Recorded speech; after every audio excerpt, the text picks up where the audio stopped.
For 24 years now, politicians, the media, intel agencies in this country and abroad have all demanded that you believe the official story about 9/11. And here's what it is.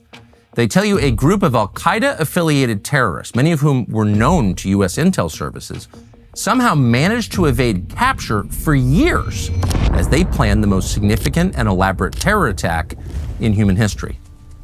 We're told that despite repeated encounters with the FBI, the CIA, local law enforcement, airport security, foreign intel organizations, the right information somehow never made it to the right people.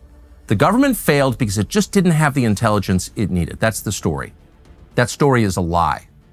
Nearly 25 years later, the families of 3,000 civilians are still mourning the murder of their loved ones. Anyone who doubts the official narrative is cast as a kook, a criminal, a fringe conspiracy theorist, and punished. They've been blacklisted and censored and banned, even as the leaders who failed to protect our country on 9/11 use these attacks as a pretense to expand their own powers and permanently transform the United States. None of this is speculation. All of it is true. Over the course of this series, you will hear accounts from people who lived it. CIA officers and analysts who were there, FBI agents from the bin Laden unit, family members of the victims. None of these people are kooks. All of them have firsthand information. What they'll tell you is that what you have been told about September 11th is not true. Why are we doing this? Our purpose is in part to make the strongest possible case for a real investigation into 9/11 25 years later. A new 9/11 commission, one that is honest, one that is not guided by partisan political interests, one that is not serving foreign powers. To do this investigation, we spent many months looking into what actually happened and speaking to people who saw it. We poured over thousands of pages of documents, mostly primary sources, but also contemporaneous news reports and declassified government documents. Over the course of this investigation, we made numerous findings that shocked us, not least of which the apparent role that former CIA Director John Brennan played in helping bring the 9/11 hijackers to the United States, and the remarkable lengths the CIA went to protect the 9/11 hijackers from the FBI and from domestic law enforcement. Telling the full story requires starting before the attacks, going back to something called Alec Station, that was the CIA's bin Laden unit in 1999. My name is Mark Rossini. I'm a former FBI agent. So from January 1999 to May of 2003, I was the FBI New York Joint Terrorism Task Force representative to Alec Station at CIA headquarters. Before 9/11, there were no sources in Al-Qaeda. None. There was a group of Pashtun caretakers, okay? They called them the Trod Pints. Trod Pints were these Pashtun people that were bin Laden's T-boys and T-gals, right? And they were the great source of the Pakistani intel service that was feeding information from the Trod Pints to the ISI to the CIA about what was going on in Al-Qaeda. They had all the electronic communication satellite shit in the world, imagery, I remember looking at images of bin Laden, in his courtyard, all that. Fine. But what's in his head? What's he saying? What's he doing? These people are 10,000 miles away. They don't give a shit about American law. They don't care about going to jail. They want to die. How are you going to get a source inside there? Before September 11th, U.S. intel services got most of their intelligence on bin Laden from what was called the Hada Home switchboard in Sana'a, Yemen. That was a communications hub that bin Laden and his associates used to communicate with each other. They were, at the time, living in Yemen. The FBI gained access to this after the 1998 embassy bombings in East Africa. How did we officially get the Hada Home in Sana'a, Yemen on the books, on the radar, if you will? Okay. Nairobi, 1998, August 7th. John Antisef, Special Agent John Antisef, greatest FBI agent ever in the FBI, even better than me. John flies over to Nairobi, and one of the survivors, one of the perpetrators who chickened out and ran and lived, Dawood Rashid Al-Awali, Saudi, he gets captured by the Kenyan police. John flies over from New York, And already there have been 2 FBI agents interviewing Daoud. They were getting someplace, but they really weren't getting that far, right? John walks in. And first thing he does, he says, "You need some water? You want a drink? Did you eat today? Did you pray? Are you okay?" "Yeah, I'm fine. It's fine." He said, just relax. Just let's have a chat. He didn't beat him with a phone book. He didn't fucking waterboard him. He didn't pull his fingernails out. He wasn't Mr. Tough Guy, like all these fucking assholes like Dick Cheney want to believe, right? All pieces of shit. He talked to him like a human being. "Take me through the day. Talk to me." "So I went to the hotel and I got my stuff ready." "And? Did you call anybody?" Yeah, I called this number." And he wrote it down. And he gave John the number of the Hada home in Sana'a, Yemen, which was the Al-Qaeda switchboard that we in the FBI had no fucking clue existed up until that point. CIA and NSA did, because remember, they had been listening to the Nairobi cell and their activity since 1996. We in the FBI didn't know about that number. The Hada home wasn't just a communications hub for al-Qaeda. It was the physical home of the father-in-law of Khalid al-Midhar, one of the future 9/11 hijackers. At the end of 1999, listening to that phone is when the CIA learns, and the NSA learns, that Khalid al-Midhar is going to be traveling from there to Dubai, and then from Dubai onward to Kuala Lumpur, Malaysia, to meet the summit. The summit was a meeting of an operational cadre of al-Qaeda-affiliated terrorists from around the world. He was scheduled to travel on or about January 5th, 2000. The NSA has the ability, did and probably still has, to get any airplane reservation at once in the world and know about it, right? We knew his passport number, we had the phone, we had everything. So we knew his travel information. We knew what flights he was taking, we knew what seat he was going to sit in. The CIA arranges for when he gets to Dubai to be secondary, okay? Not fully questioned, but, talk to him a little bit. And then he goes to his hotel room and they arrange to search his room and go in. And when they go in, his passport is there and they take pictures of it and photocopy it. And they send back the imagery. And lo and behold, in his passport is a visa to go to the United States of America, issued out of the American consulate in Jeddah, Saudi Arabia. According to one recently released court filings, quote, the visas were issued to facilitate an operation run by the Saudis and the CIA spying operation. The station chief in Riyadh at the time was future CIA Director John Brennan. The CIA continued tracking al-Midhar to Kuala Lumpur, where he met up with other al-Qaeda associates, including Nawaf al-Hazmi, a second future 9/11 hijacker. He lands in Kuala Lumpur. They entrust the Malaysia Special Branch police to surveil this terror summit in this park in Kuala Lumpur. And so much so to tail them and to surveil them, etc. And that information ends up in a communication from Kuala Lumpur Station CIA to CIA headquarters, to Alex Station, to the computer screen of me and Special Agent Doug Miller of Washington Field Office FBI.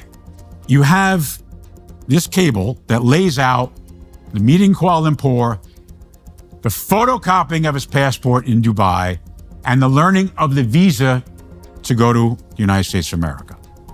Doug Miller gets up from his cubicle of power, comes over to my cubicle of power and says, "Hey, we got to tell the FBI about this." I said, "Doug, you're damn right." He goes, "I'll write up the CIR." What is a CIR? A CIR is what is a Central Intelligence Report. Doug writes it, he sends it to me. I approve it, and it goes to the desk of Michael Ann Casey, CIA officer, analyst. And it sits in her queue, her electronic queue, and it doesn't move for like a day or two. It should move in a fucking few hours. I'll never forget, like it was yesterday. I'll never forget. I standing over her, I said, "Hey, Doug's CIR. It's got to go to the FBI." He said, "No, it's not." I said, "Well, why not?" She said, because it's not an FBI matter. What do you mean it's an FBI matter? She said, it's a CIA matter, and when and if we want the FBI to know, we will tell them, and you are not to say anything. I said, but they got a visa to come to the U.S. She said, no, we're handling it, and when we want to tell the FBI, we will. And I looked at her, and you remember she got up, but she put her hands on her hips, pointing a finger at me. Now, in my naivete, I believed her. And I have to live with that every day of my life, that I believed her. So here's a company we're always excited to advertise because we actually use their products every day. It's Merryweather Farms. Remember when everybody knew their neighborhood butcher? You look back and you feel like, oh, there was something really important about that, knowing the person who cut your meat. And at some point, your grandparents knew the people who raised their meat so they could trust what they ate. But that time is long gone. It's been replaced by an era of grocery store mystery meat boxed by distant beef corporations. Ugh. None of which raised a single cow. Unlike your childhood, they don't know you, they're not interested in you. The whole thing is creepy. The only thing that matters to them is money, and God knows what you're eating. Merryweather Farms is the answer to that. They raise their cattle in the U.S., in Wyoming, Nebraska, and Colorado, and they prepare their meat themselves in their facilities in this country. No middlemen, no outsourcing, no foreign beef sneaking through a back door. Nobody wants foreign meat. Sorry, we have a great meat, the best meat here in the United States, and we buy ours at Merryweather Farms. Their cuts are pasture-raised, hormone-free, antibiotic-free, and absolutely delicious. I gorged on one last night. You got to try this, for real. Every day we eat it. Go to merryweatherfarms.com/Tucker. Use the code Tucker76 for 15% off your first order. That's merryweatherfarms.com/Tucker. As the CIA was blocking the FBI detail from informing the Bureau, the hijackers were moving. On January 8, 2000, CIA surveillance teams reported that Al-Midhar had boarded a flight to Bangkok, Thailand.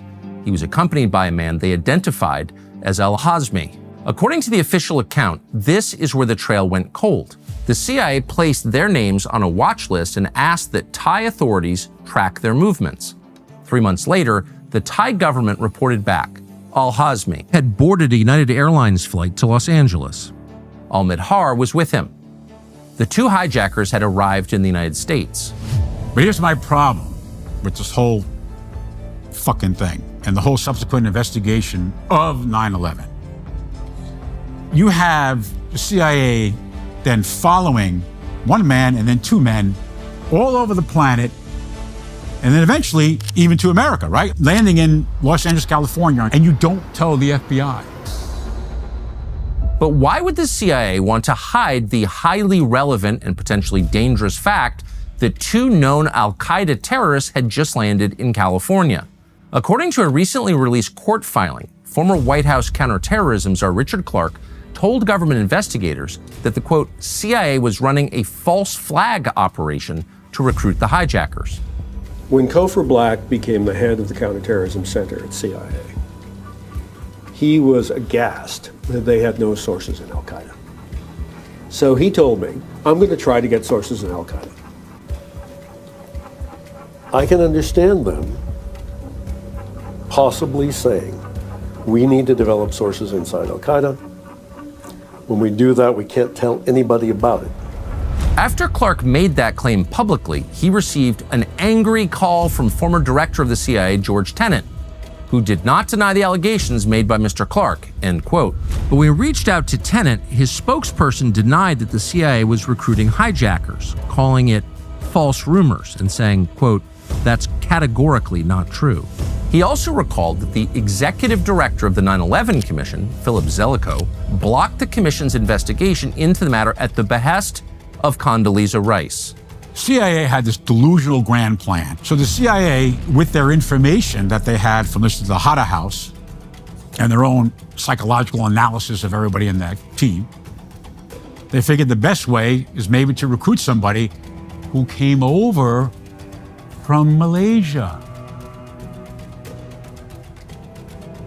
Called Al-Midhar and now Al-Hazmi. We kept the FBI at bay because we told Mark Rossini and Doug Miller to shut the fuck up. So let's just try to get inside there. And that's what went wrong. That was the grand lie, the grand risk, the grand delusion. You had a duty to protect Americans, and you failed because of your fucking fantastical delusion that you could recruit somebody inside the cell. The official 9/11 report does not address the CIA's plan to recruit the hijackers. It's not even mentioned.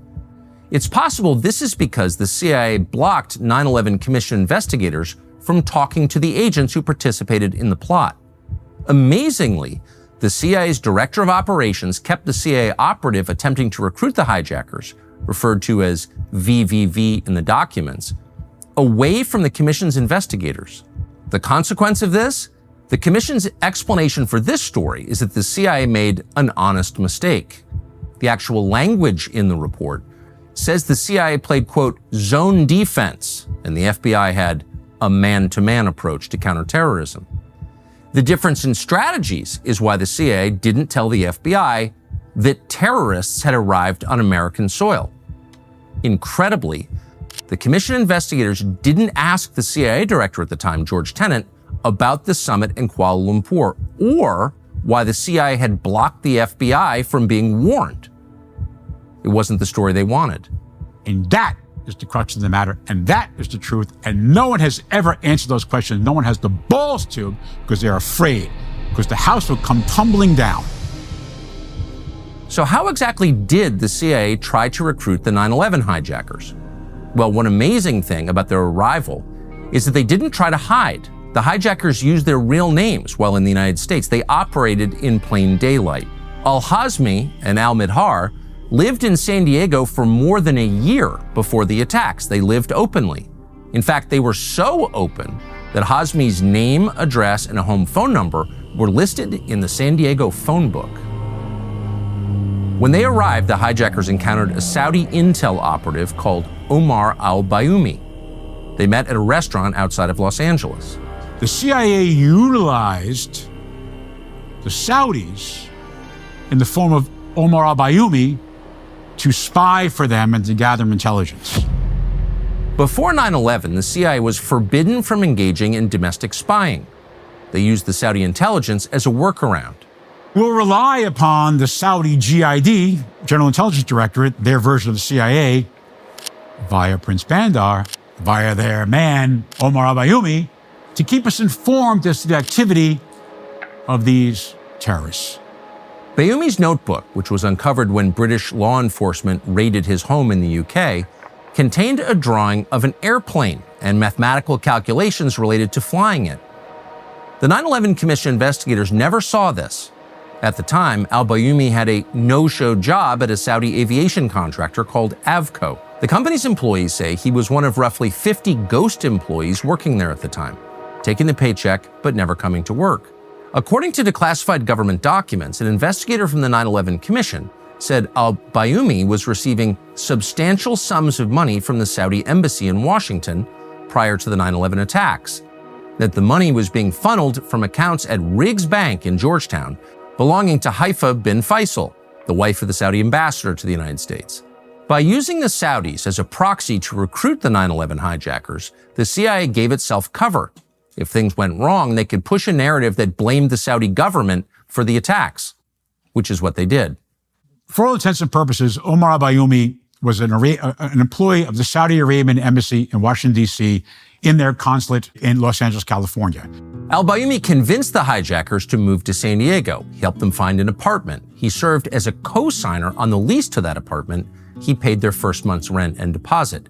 He got them bank accounts. He got them driver's license. He introduced them to many other radical Muslims in the area, including the cleric Anwar al-Awlaki. Eventually, al-Midhar went home to Yemen. Khalid al-Midhar leaves America for his daughter's birth, right? And in that time, he loses his passport. He claims he went to Afghanistan. He goes back to Jeddah and gets another passport. And by this time, even prior, as I understand it now, The Saudis had identified the terrorists, the hijackers, as potential threats to the kingdom and had put chips in their passports identifying them as a threat. Al-Mihdhar comes back to the United States, I believe it was on July 4th, 2001. He's allowed back in, not stopped, not questioned. So here's a guy that the CIA knew came to America, had been at a terrorist summit meeting in Malaysia in January 2000. He's allowed to leave and come back. Mihdhar was able to exit and enter the country at will because he was issued a multi-visit U.S. visa. According to a summary of an interview with an FBI agent from Alex Station, quote, Al-Hamzi and Al-Mihdhar obtained their visas to enter the United States at the American consulate in Jeddah, Saudi Arabia. All told, the vast majority of the 19 9/11 hijackers had their visas issued at that consulate in Jeddah, Saudi Arabia. At the time, John Brennan was running the CIA station there. Just a few days before Al-Mihdhar re-entered the country at JFK Airport in New York, the FBI and the CIA held a joint meeting in New York City to discuss the bombing of the USS Cole, which Al-Mihdhar was involved in. And killed 17 soldiers on the USS Cole. An FBI agent was shown a photograph of Al-Mihdhar taken at the summit in Kuala Lumpur. The agent asked the CIA who this man was, but the CIA once again refused to tell them. It wasn't until August of 2001 that the CIA finally alerted the FBI. And of course, by then, it was too late. It's not just Mark Rossini who testifies to this. Another anonymous FBI agent told investigators that, quote, she believed the CIA's operation may have spun out of control, and that they, the CIA, came to the FBI with limited information in an attempt to locate the hijackers without revealing the true nature or extent of their operation against al-Qaeda, end quote. This is the failure of the 9/11 Commission and every other fucking commission that ever existed after that. But if the CIA was grooming the hijackers as sources, the FBI failed too. When Al-Hazmi and Al-Mihdhar were in California, they lived for a period in the home of an FBI informant called Abdus Sattar. And yet somehow, the FBI never learned about this. Then, less than a month before the terror attacks, the FBI began an investigation into a French-Moroccan national called Zacarias Moussaoui. He had just moved to Minneapolis from Oklahoma, where he resumed aviation training. After raising suspicions during training, he was arrested on August 16th and charged with immigration violations. But agents were denied permission to search his laptop and the room where he was staying. His exact connection to the hijacking remains unclear even now, but he did receive wire transfers from Ramzi bin al-Shibh, who was also sending money to the hijackers.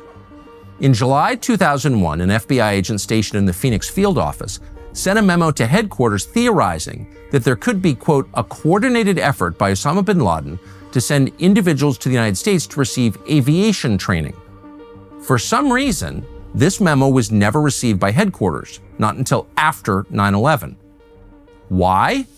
Possibly because as late as 2003, the FBI didn't have a functioning internal email system. Most case files were not digitized, they weren't searchable, and employees did not have access to the internet. That's true. By September 2001, the Bureau's computers were so out of date, it took 12 commands simply to save a document. And in the aftermath of the attack, the FBI distributed photographs of the suspected hijackers via express mail. They didn't have scanners. The Bush administration worked hard for us not to know any of this. They hid it. Many of these details were discovered during the Congressional Joint Inquiry into 9/11. But when Congress released its report, the 28 pages dealing with the hijackers' time in Southern California were hidden. They were redacted. When a man called Philip Zelikow took over as the commission's executive director, he reached a secret agreement with the White House to block his investigators from accessing records related to the hijackers until the White House had already screened them. Government documents show that the commission investigator assigned to this topic complained that, quote, Zelikow limited the number of witnesses that commission investigators could interview. And just days before the report was released, Dieter Snell, senior counsel to the commission, attempted to remove most of the details of the Saudi collaboration with the hijackers. Some of the findings were included in the end, but they were buried in the footnotes. The truth is, the official 9/11 Commission report, sold to the American public and the world for decades as the definitive account of what happened that day, is a lie. 9/11 Commission is a cover-up. But how did the Bush administration manage to hijack what was sold as an independent commission? And what exactly were they trying to hide? We'll reveal what we found in the next episode. Thank you for watching the 9/11 Files. The next episode drops next week, or you can unlock the entire 5-part series right now, ad-free, by becoming a TCN member. Members also get access to the Watch Companion, a guide to the timeline, the key figures, the primary sources that we went to bring you this documentary. You can read along as you watch. Join us today at tuckercarlson.com for the whole series all at once to support our investigative work. We couldn't do any of this without our members. We're grateful for you, so thanks.